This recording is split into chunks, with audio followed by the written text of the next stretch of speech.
ভারতের প্রধানমন্ত্রী নরেন্দ্র মোদী ও বাংলাদেশের অন্তর্বর্তী সরকার প্রধান ডক্টর মোহাম্মদ ইউনূসের সঙ্গে আগামী মাসে থাইল্যান্ডে অনুষ্ঠিত বিমস্টেক সম্মেলনে দেখা হতে পারে। কিন্তু সম্মেলনের সাইডলাইনে তাদের মধ্যে আনুষ্ঠানিকভাবে যে বৈঠকের কথা বলা হচ্ছে সেটি নাও হতে পারে। ভারতীয় সংবাদ মাধ্যম হিন্দুস্তান টাইমসের এক প্রতিবেদনে এমনটাই বলা হয়েছে। প্রতিবেদনে বলা হয়, এ সংক্রান্ত সংশ্লিষ্ট সূত্র বৃহস্পতিবার বিষয়টি সংবাদ মাধ্যমটিকে জানিয়েছেন।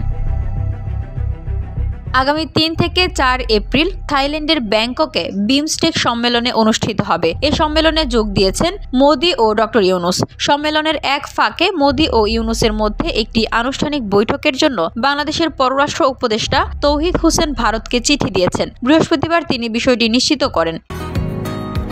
বসুন্ধরা, উত্তরা, বনশ্রী, কুড়িল ও বাড্ডা সহ রাজধানীর বিভিন্ন স্থানে অভিজাত ও অত্যাধুনিক মানের ফ্ল্যাট কেনার এক নির্ভরযোগ্য প্রতিষ্ঠান প্লেজেন্ট প্রপার্টিজ লিমিটেড।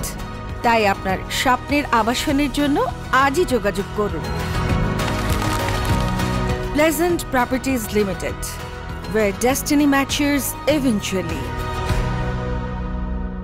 আঞ্চলিক কোনো সম্মেলনে একসঙ্গে মোদী ও ইউনূসের উপস্থিত থাকার ঘটনা এবারই প্রথম ঘটবে। নাম প্রকাশে অনিচ্ছুক ৩ জন ব্যক্তি হিন্দুস্তান টাইমসকে বলেন, বর্তমানে বাংলাদেশ ও ভারতের মধ্যে যে সম্পর্ক রয়েছে তাতে শীর্ষ পর্যায়ে দুই নেতাদের মধ্যে বৈঠক হওয়ার পরিস্থিতি নেই। বিশেষ করে সম্পর্কের টানাপোড়েন ও বিরোধের প্রেক্ষাপটের কারণে বৈঠকের উপযুক্ত পরিবেশ এখনো তৈরি হয়নি। একটি সূত্র হিন্দুস্তান টাইমসকে বলেছেন, সম্মেলনে যেহেতু বিশ্ব নেতারা একাধিকবার একে অপরের সামনে আসবেন, তখন হয়তো কথাবার্তা হলেও হতে পারে। অপর সূত্রটি বলছেন, আনুষ্ঠানিক বৈঠক আয়োজন করা কঠিন মনে হচ্ছে। বিশেষ করে ঢাকা থেকে অন্তর্বর্তী সরকারের কয়েকজন উপদেষ্টার কাছ থেকে প্রতিদিনই ভারতের বিরুদ্ধে নতুন সমালোচনা আসছে। এসব বিষয় বৈঠক আয়োজনের ক্ষেত্রে সহায়ক নয়। উল্লেখ্য, বঙ্গোপসাগরীয় সহযোগিতা সংস্থার দেশগুলোর মধ্যে রয়েছে বাংলাদেশ, ভুটান, ভারত, মিয়ানমার, নেপাল, শ্রীলঙ্কা ও থাইল্যান্ড।